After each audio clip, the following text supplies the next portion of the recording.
સ્વામિનારાયણ સાક્ષાત્ અક્ષર પુરુષોત્તમ સર્વેભ્યઃ પરમં શાંતિ આનંદં સુખમર્પયેત. શ્રી સ્વામિનારાયણ ભગવાનની જય.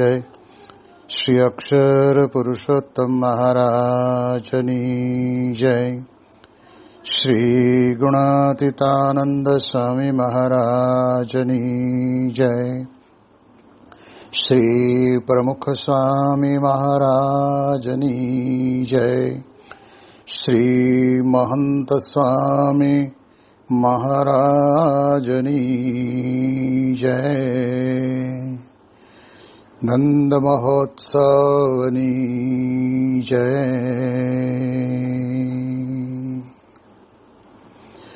પ્રગટ ગુરુ હરિ પરમ પૂજ્ય મહંત સ્વામી મહારાજની આજ્ઞા અને આશીર્વાદથી આપણે બધાએ નિત્ય પ્રાતઃ કથાનો લાભ લઈ રહ્યા છીએ. આજે આપણા માટે ઓગસ્ટ મહિનાની 27મી તારીખ અને મંગળવારનો મહાપવિત્ર દિવસ છે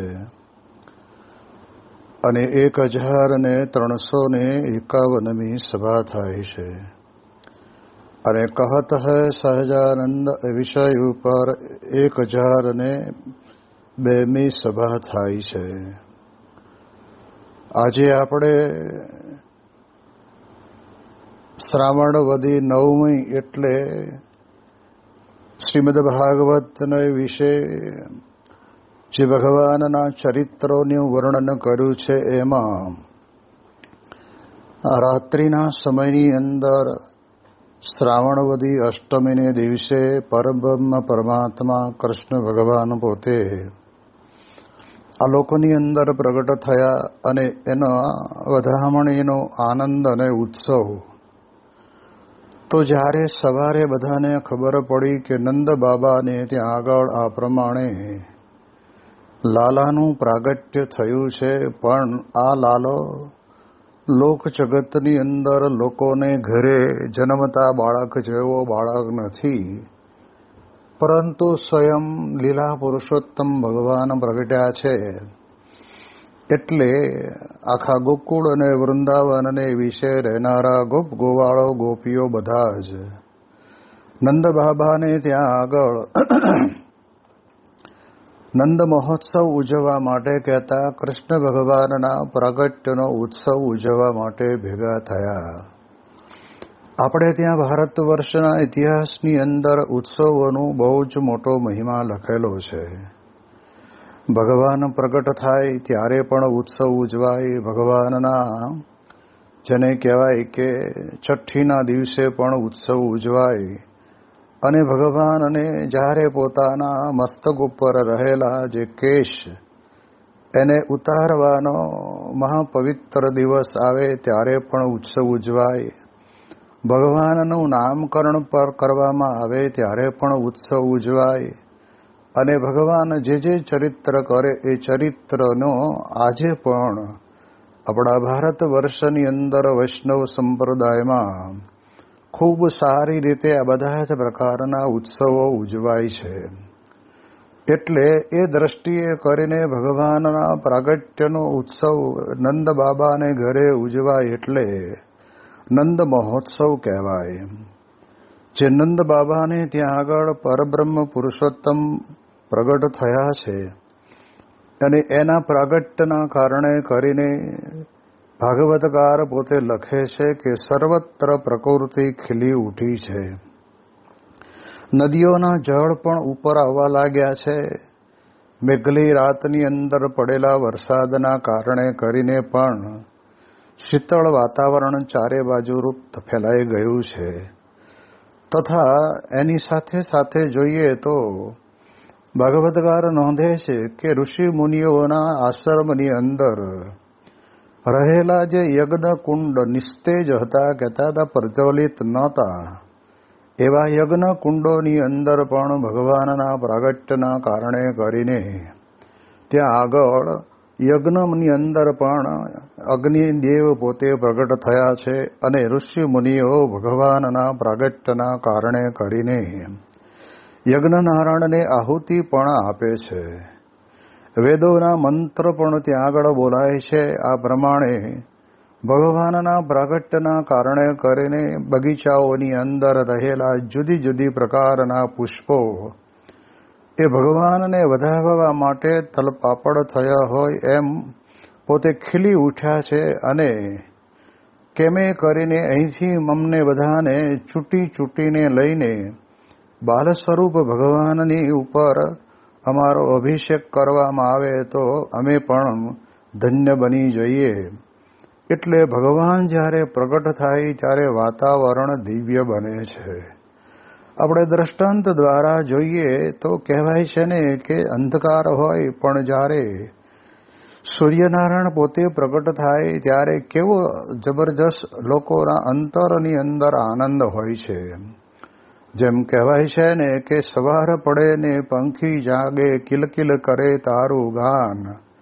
આવી રીતે બધા જ પંખીઓ પોતપોતાના માળાની અંદર સૂતા હોય એમાંથી જાગૃત થઈને સરસ મજાનો કલરવ કરે છે. જેને જેને ભગવાને જે પ્રકારનો સૂર આપેલો હોય એ પ્રકારે તે બધા જ પક્ષીઓ કલરવ કરતા હોય છે. અને આપણે તો એમ જાણીએ કે ભગવાનને પ્રસન્ન કરવા માટે પોતાના કોકિલ કંઠની અંદરથી સરસ મજાના મધુર અવાજ કાઢીને આપણા જેવા ઘણી વખત અજ્ઞાન અને અઘોર નિદ્રાની અંદર સૂતેલા હોય અને પણ એ જગાડવાનો પ્રયત્ન કરે છે. સૂર્યનારાયણની લાલાશ ભરી જે કિરણો છે એ કિરણોને પણ આપણા ઉપર જ્યારે પડે ત્યારે આપણને પણ અંતરની અંદર એમ થાય કે ઓહો રાત્રિનો ગાઢ અંધકાર તો ગયો, પણ સાક્ષાત સૂર્યનારાયણ ભગવાન પોતે પ્રગટ થયા છે. અને એના કારણે કરીને જાણે કે આપણા ઘરનું વાતાવરણ સુવર્ણમય બની ગયું હોય એવો અનુભવ બધાને થતો હોય છે. એટલે એમ જ્યારે સૂર્યનારાયણ પ્રગટે ત્યારે દરેક વ્યક્તિ પોતપોતાના થાકને ઓસરાવીને પછી પોતે સવારે ઉઠે ત્યારે એટલા બધા ફ્રેશ થઈ જાય, નાઈ ધોઈ પૂજાપાઠ કરે અને ભગવત ભજન કરવામાં લાગી જાય. ઘરની અંદર ગૃહિણીઓ બધી જ પોતે એ પ્રમાણે ગૌશાળાની અંદર ગાયો દોવાનું જ કરે. કેટલીક ગૃહિણીઓ પોતાના ઘરની અંદર આગલા દિવસે દૂધ જે પ્રમાણે કહેવાય છે કે દોયું હોય એનું દહીં જમાયું હોય એનું વલણું કરવાનું શરૂ કરે. કેટલીક ગૃહિણીઓ પોતાના ઘરની અંદર ઘરર કરતી ઘંટી ચાલુ કરે અને એ ઘંટીની સાથે લોટ દળતા દળતા પણ ભગવાનના નામના પ્રભાતિયા પણ ગાતા હોય છે. આ પ્રકારે જ્યારે એવું વાતાવરણ સવારનું સર્જાઈ જાય અને એમાં પણ નાના નાના બાળકો પોતે પોતાના માતાની સાથે કે પિતાની સાથે કે પછી પોતાના ઘોડિયાની અંદર સૂતા હોય એ બાળકો પણ પોતાનો મીઠો કલરવ કરીને પોતાની માતાને બોલાવે અને મને નવરાવો, મને ધોરાવો, મને સારા કપડાં પહેરાવો, એવું પણ કાંઈક પોતે પોતાની વાચા દ્વારા કદાચ ત્યાં આગળ આ પ્રમાણે કરતા હોય. આ મંગલમય પ્રભાત એટલું અદ્ભુત હોય છે કે જે ઘરોની અંદર જે બધા પશુઓ હોય છે એ પશુઓ પણ આ પ્રમાણે દૂધ દરેક વસ્તુ આપી અને પછી પાણી પીવા માટે ગામને ગોંદરે આવેલા એક પાણીના અવેડાની અંદર પાણી પીવા પણ જાય અને પાણી પીને પાછા વળતા આવતા પશુઓની સાથે પણ મુલાકાત કરતા હોય અને જાણે કાંઈક બે જણા સામસામે ઊભા રહીને એ પોતાની કાંઈક અંગત વાતો કરતા હોય એવો પણ ઘણા બધા કૃષિપુત્રોને ત્યાં આગળ અનુભવ થતો હોય છે. અને પાછા વળી આવી પોતાના ખીલે ત્યાં આગળ બંધાઈ જાય છે અને એ પ્રમાણે આખા ઘરનું વાતાવરણ એક સૂર્યનારાયણ ઉગે એની અંદર અજવાળામય બની જાય છે. એવી રીતે ભગવાન પ્રગટ થાય ત્યારે તો શું ન થાય, કારણ કે સર્વ પ્રકૃતિ અને સર્વ સૃષ્ટિનો સર્જનહાર એ સ્વયં આ પૃથ્વી ઉપર પ્રગટ થાય ત્યારે તો આપણે જાણીએ એ પ્રમાણે દેવોએ પણ પોતાના પાસે રહેલા પોતાના બગીચાઓની અંદર રહેલા સરસ મજાના સુવર્ણ પુષ્પો ઉડે કરીને એ ભગવાનના પ્રાગટ્યને નંદ મહોત્સવને પણ ખૂબ સારી રીતે વધાવે છે. કારણ કે દેવોને પણ અંતરની અંદર આનંદ થાય છે કે આ ભગવાન પોતે કોઈ બીજા બ્રહ્માંડમાં ન ગયા પણ આપણા બ્રહ્માંડને વિશે આવ્યા. એ આપણા કેટલા મોટા સદભાગ્ય કહેવાય. અને એના કારણે કરીને ભગવાનની ત્યાં આગળ ગુણાનુગાથા એ પોતે ગાતા હોય છે. અને એનો આનંદ પણ એનો પોતાના પરિવારની અંદર બધા જ લેતા હોય છે. કારણ કે આપણે જાણીએ છીએ કે જેમ ખાવાની બાબતની અંદર સરસ મજાનું મધુર અને મીઠું ભોજન જમીએ ત્યારે આપણને આનંદ થાય, અને આપણે ઘરના બધા સાથે બેસીને જમતા હોઈએ તો આપણને એકબીજા અંદર વાતો કરીને મીઠા ભોજનની વાતોની પ્રશંસા કરતા હોય છે. એવી રીતે બાલ સ્વરૂપ ભગવાન પોતે આ ગોકુળની અંદર નંદ બાબાને ત્યાં પ્રગટ થયા એટલે એ વખતના સમયની અંદર દેવોમાં પણ એવો જ એક કલરવ થયો કે કેવા ભાગ્યશાળી કહેવાય કે જેને ત્યાં આગળ પુત્ર રૂપે ભગવાન સ્વયં પ્રગટ થયા છે. અને માતા પણ કેવી ભાગ્યશાળી યશોદા કે જેને ત્યાં આગળ એ બાળક તરીકે રહીને માતાનું વાત્સલ્ય ભગવાન લેશે, અને ભગવાન પણ પોતાની માતાને પોતાની મૂર્તિનું સુખ પણ આપશે. એટલે આ એક બહુ જ મહત્વનો નંદ બાબાને ત્યાં આગળ જે મહોત્સવ ઉજવાય છે એનું તો આપણે વર્ણન શું કરી શકીએ, પણ જેટલું આપણે વર્ણન કરીએ તે બધું જ ભગવાનને આપણે ગુણગાન ગાઈને રાજી કરીએ. એટલે એવી રીતે અને એમાં પણ ગોકુળની અંદર રહેનારા નાના નાના ગોપ ગોવાળો તો એટલા બધા આનંદમાં અને ઘેલમાં આવી ગયા કે આજે પરમાત્મા પોતે સ્વયં અમારા મિત્ર બનશે, અમારી સાથે રહેશે, અમારી સાથે ગાયો અને વાછરડા ચરાવવા માટે આવશે, અને અમે સાથે રમીશું. નાના નાના બાળકોને ગોપ ગોવાળોને એનો આનંદ હતો, અને એ આનંદની અંદર ગરકાવ થયેલા હતા. અને એટલે જ બધા એક સૂરની અંદર ગાતા હતા કે નંદ ઘેરા નંદ ભયો જય કનૈયા લાલ કી, હાથી ઘોડા પાલખી જય કનૈયા લાલ કી, બ્રાહ્મણ કો દાન દિયો જય કનૈયા લાલ કી. આ પ્રમાણે ખૂબ ભિન્ન ભિન્ન પ્રકારે ત્યાં આગળ શરણાઈઓ વાગે છે, દુદુંબી વાગે છે, અને ત્યાં ઢોલ અને ત્રાંસા પણ વાગે છે, નગારાનો સરસ મજાનો અવાજ પણ આવે છે. અને કેટલાક તો ત્યાં આગળ કિશોર કે યુવા અવસ્થાવાળા જે ગોવાળો હતા એ બધાય પોતાના સુરીલા કંઠ વડે કરીને ભગવાનને વધાવવા માટે થઈને તબલાને ઝાંઝ પખવાજ લઈને એ ભગવાનના ગુણાનુવાદ ગાઈ અને ભગવાનને પ્રસન્ન કરવા માટે થનગની રહ્યા છે. આવો જે આનંદનો આનંદ મહોત્સવ એ તો ખરેખર જીવનની અંદર માણવા જેવો છે. આજે આપણે બધા જાણીએ છીએ કે આનંદ મહોત્સવની વાત જ્યારે ભાગવતની કથા કરનાર કથાકારને જ્યારે કરવાની આવે ત્યારે આપણે કેટલી બધી પારાયણોની અંદર આપણે અનુભવ કર્યો છે કે એ નંદ મહોત્સવનું વર્ણન કરીએ ને ત્યારે આજે ભલે 5000 વર્ષ થયા પણ છતાંય આપણને એમ લાગે કે નહીં કે માત્ર ગોકુળ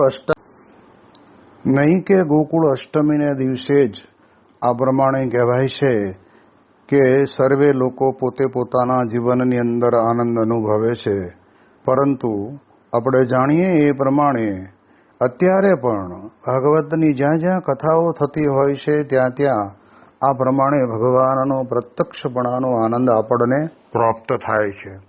મૂળ મુદ્દાની વાત તો કરીએ તો કે જેમ નંદ મહોત્સવ ઉજવાય છે એવી રીતે એનું કારણ શું છે કે જ્યારે બાલ સ્વરૂપ ભગવાન પોતે પ્રગટ થયા નહોતા ત્યારે નંદ બાબાના ઘરે કંઈક નાની મોટી વ્યવહારિક કાર્યવાહી થતી હશે અને એના કારણે કરીને તે વખતે કદાચ 5-25 માણસો ભેગા પણ થતા હશે. પરંતુ આપણે જાણીએ એ પ્રમાણે કે આવી રીતે હજારોની સંખ્યામાં આજુબાજુ રહેનારા નાના નાના ગામડાઓની અંદર રહેનારા લોકો પણ આ પ્રમાણે ત્યાં આગળ આવી રીતે ભેગા થાય અને ભેગા થઈને નંદ બાબાના ઘરે ભગવાન કૃષ્ણના પ્રાગટ્યનો એક આવો જબરજસ્ત ઉત્સવ કરે. એ ઉત્સવની અંદર તો ખરેખરો આનંદ આપણને બધાને થાય એ આ ભાગવતની અંદર પણ આપણે અનુભવ કર્યો છે.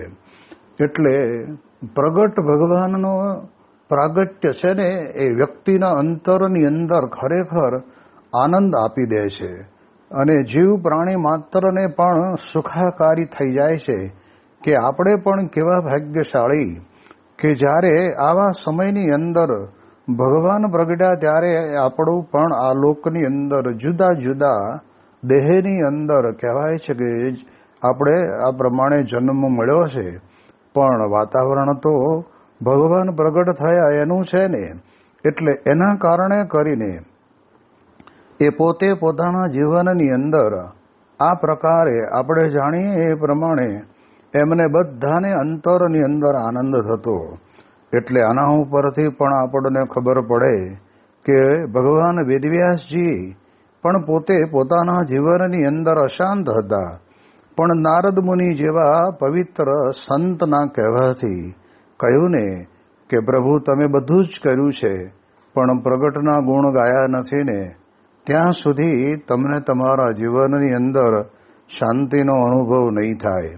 એટલે એમણે પોતે સામ્યપ્રાસ નામના આશ્રમની અંદર બેસીને ભગવાન કૃષ્ણ પરમાત્માના ચરિત્રનો એક ગ્રંથ લખવાની શરૂઆત કરી અને એ ગ્રંથની અંદર એમણે પોતે 90 અધ્યાયની અંદર તો ભગવાન કૃષ્ણ પરમાત્માના અલગ અલગ પ્રગટ ચરિત્રો ગાયા છે અને એ પ્રગટના ચરિત્રનો ગુણાનુવાદ એમણે તો ગાયું, એમણે તો લખ્યું, પણ સુખદેવજી મહારાજ જેવા પવિત્ર સંત જેમને પોપટના દેહની અંદર આત્મજ્ઞાન પ્રાપ્ત થયું હતું, પરંતુ એ આત્મજ્ઞાનના ચિંતનની અંદર રહેલા એ સુખદેવજી મહારાજને પણ ભગવાન વેદવ્યાસજીએ જે પોતે પ્રગટના ચરિત્રનો ગ્રંથ લખ્યો અને એની અંદર જે 1-2 શ્લોક સાંભળતા જ એમણે આત્મચિંતનની સાથે સાથે અંતરની અંદર એવો જબરજસ્ત આનંદ થયો કે આટલો બધો આનંદ મને આ શ્લોક સાંભળવામાં થાય છે તો આ શ્લોક કોના બનાવેલા છે અને શેના માટે બનાવ્યા છે એમ કરીને પોતે એ શિષ્યોને કહે છે. અને ત્યારે શિષ્યોએ કહ્યું કે અમે તો ભગવાન વેદવ્યાસના શિષ્યો છીએ અને ભાગવત ભણીએ છીએ, અમને બધાને આ પ્રમાણે કહેવાય છે કે કંઠસ્થ કરવા માટે આપેલા આ શ્લોકો અમે ગાઈએ છીએ. ત્યારે સુખદેવજી મહારાજ પોતે અતિશય રાજી થાય છે અને કે તમે એક વખત ગાઈને સંભળાયો, મને અંતરની અંદર બહુ જ આનંદ થયો. કારણ કે પ્રગટના ગુણ છે ને એ હંમેશને માટે વ્યક્તિને ભલે સમજ પડે કે ન પડે પણ એમાં એને જરૂર આનંદ આવશે. આ વાત આપણા જીવનની અંદર બહુ જ સારી રીતે વિચારવા જેવી છે અને એટલે જ સુખદેવજી મહારાજે બીજી વખત ગાવાનું કહ્યું અને ત્યારે તે વખતે જે બીજો શિષ્ય હતો એણે પણ ગાયું, અહો બકીયમ સ્તનકાલકૂટમ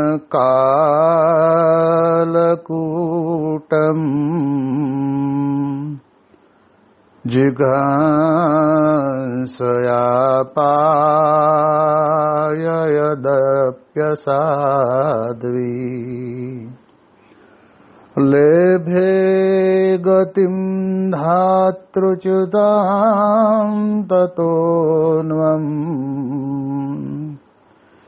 કંબાદયાળુ શરણમ વ્રજેમા કંબા દયાળુ શરણમ વ્રજેમા.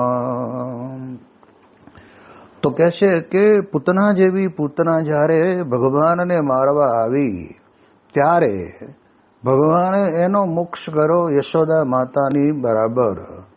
આવા દુનિયામાં આવું કોણ દયાળુ છે કે જે મારવા આવનાર વ્યક્તિને ભગવાન પોતે પોતાની માતા સમાન એનું કલ્યાણ કરે. એટલે શુકદેવજી મહારાજને પણ આ પ્રગટના ચરિત્ર ગાવા સાંભળવાની અંદર અતિશય અંતરની અંદર ઉમંગ અને વિચાર રહ્યો. અને ભગવાનની કૃપાથી પરીક્ષિત જેવા એક મૃત્યુ જ્યાં સામે આવીને ઊભું રહ્યું છે એવા સમયે એને મૃત્યુના ભયમાંથી મુક્તિ અપાવવા માટેની આવી એક અદ્ભુત કથા કહેવાનો અવસર એમને જ્યારે પ્રાપ્ત થયો ત્યારે ખરેખર આપણે જાણીએ છીએ કે શુકદેવજી મહારાજે પણ આ પ્રગટના ચરિત્ર ગાયા અને સાંભળ્યા. અને એટલા જ માટે થઈને આપણે પણ જ્યારે જ્યારે આપણને મનુષ્યનો અવતાર મળે છે ત્યારે ત્યારે ભગવાન અથવા ભગવાનના સંત જરૂર પૃથ્વી ઉપર વિચરતા હોય છે. અને જ્યારે એ જીવની આપણને ઓળખાણ થાય છે ત્યારે જરૂર આપણો મોક્ષ થાય છે. એટલે આપણા જન્મ સમયે ભગવાન પૃથ્વી ઉપર પ્રગટ છે અને છે. ભલે આપણને પોતાની આંખ વડે કરીને દેખાય પણ નહીં અથવા તો એવો અનુભવ પણ ન થાય, પણ આપણને અનુભવ ન થાય, આપણને ન દેખાય એના કારણે કરે શું પૃથ્વી ઉપર ભગવાન નથી? આવું ઘણી વખત લોકો પોતાના જીવનની અંદર વિચારતા હોય છે. પણ યાદ રાખવાનું કે પૃથ્વી ઉપર ભગવાન છે ને છે. અને આપણે એક મહિમાસભર વિચાર કરીને આપણે અંતરની અંદર એવું દ્રઢ કરી લેવું કે જેના કારણે કરીને આપણે આપણા જીવનની અંદર પણ આપણને જ્યારે મનુષ્યનું શરીર પ્રાપ્ત થયું છે ત્યારે એ પ્રગટ ભગવાનને ઓળખીને ભગવાનને વિશે જે સંતને વિશે ભગવાન રહ્યા હોય તો એ સંતમાં રહેલા ભગવાનની સાથે આપણી અહીં ઉપાસનાની દ્રઢતા કરવી અને એના કારણે કરીને આપણા જીવનની અંદર આપણને ખરેખર આનંદ આવશે.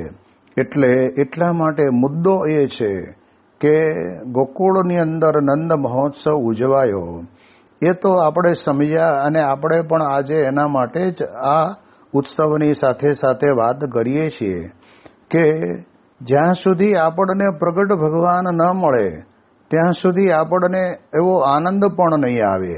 જેમ સંતો ઘણી વખત વાત કરે છે ને કે તરસ લાગી હોય તો આપણે પોસ્ટરની અંદર સરસ મજાના હિમાલયમાંથી નીકળતી અલકનંદા, મંદાકિની, યમુનાજી અને પછી સરસ્વતી અને ગંગા મૈયા આ બધી નદીઓના ખળખળાટ અવાજ સાથે આપણને સંભળાતું હોય તો પણ પાણી તો ત્યાં નહીં મળે. પાણી તો આપણે પ્રત્યક્ષ નાનો એવો એક વીરડો હશે ને એ વીરડાની અંદર પણ આપણે આપણા જીવનની અંદર રહીને પણ પછી આપણે ભેગો કરીએ તો એ દ્રષ્ટિ વડે કરીને જીવનની અંદર સમજવાનું આપણે એટલું જ છે કે પ્રગટ ભગવાન હશે તો જ, જે પ્રગટ પાણી હશે તો જ આપણે આપણી તરસ छिपाવશું. એમ આ પૃથ્વી ઉપર પણ ભગવાન ક્યારેય પણ આ પ્રગટપણું છોડતા નથી. આવા મહાપુરુષો દ્વારા આ વિશ્વની અંદર અલગ અલગ જગ્યાએ પ્રગટ થઈને પણ આ અદ્ભુત કાર્ય કરે છે જેનો આપણને બધાને અનુભવ થયો છે કે જેમ ભગવાન સ્વામિનારાયણ પોતે પ્રગટ થયા અને એમણે 49 વર્ષ સુધી જે કાર્ય કર્યું એ તો બરાબર છે, પરંતુ એમના પછી પણ એની એ જ રીત સમયા, ઉત્સવ, નાના મોટા પ્રસંગો, શાસ્ત્રની રચનાઓ ત્યાગી બનાવવા, ગ્રહસ્થના જીવનની અંદર નિયમ ધર્મની દ્રઢતા કરાવી, કથા વાર્તા પધરામણી, આ બધી પ્રકારે અલૌકિક એવો જબરજસ્ત માહોલ જામ્યો છે કે આજે એ ગુણાતીતાનંદ સ્વામીથી લઈને વર્તમાન સંદર્ભની અંદર મહંત સ્વામી મહારાજ જેવા ગુણાતીત સંતના સાનિધ્યની અંદર આપણે બધાએ અનુભવીએ છીએ. અને જે લોકો આવે છે એ કંઈ બુદ્ધિ વગરના હોય અને આવી જાય એવું નથી. એ બહુ જ પોતાના જીવનની અંદર ધંધા રોજગારની અંદર પણ પોતાની બુદ્ધિ આવડતનો ઉપયોગ કરતા હોય એવા લોકો જ્યારે આ પ્રમાણે ગુરુહરિ પ્રમુખ સ્વામી મહારાજને કે ગુરુહરિ મહંત સ્વામી મહારાજના દર્શન કરે ત્યારે જરૂર એમને અંતરની અંદર અનુભૂતિ થતી. જે મહેસાણા ડિસ્ટ્રિક્ટ બેંકના ચેરમેન, એક વખતના મંત્રી તરીકે રહેલા આત્મારામભાઈ મગનભાઈ પટેલ, એ પોતે ઘણી વખત કહેતા 1984ની સાલની અંદર જ્યારે અહીંયા આગળ વિશ્વ શાંતિ યજ્ઞ થયો ત્યારે તે વખતના સમયની અંદર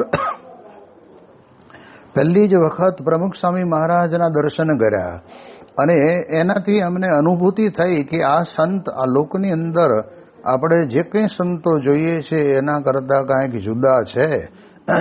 એટલે એમને પોતાને સાક્ષાત ભગવાન અંદર રહ્યા છે એવો અનુભવ થયેલો અને એના કારણે કરીને ઘણી વખત એમણે જાહેરમાં કીધેલું કે પ્રમુખ સ્વામી મહારાજને તો હું ભગવાનનું સ્વરૂપ સમજું છું, એમાં ભગવાન અખંડ રહ્યા છે.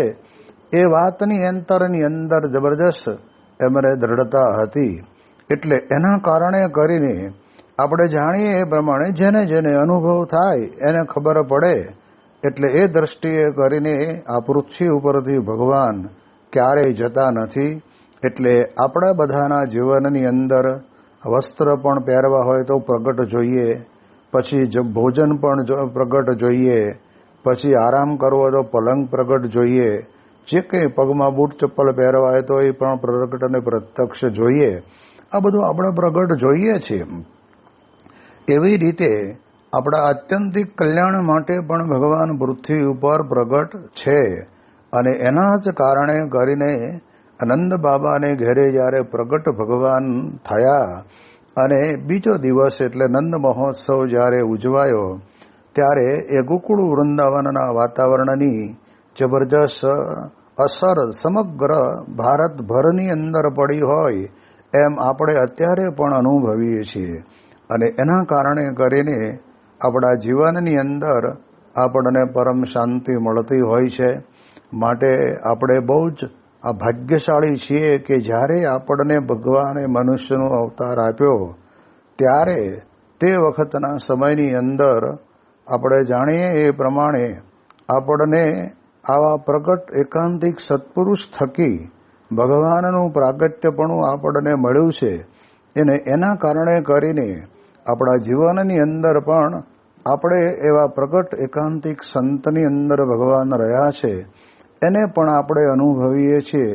તો એ અનુભવને લીધે આપણા જીવનની અંદર આપણને ખરેખરી આ આનંદ મહોત્સવની જે સ્મૃતિ આજે આપણે કરી એનાથી પણ આપણને વધારે અને વિશેષ આનંદ આવે છે.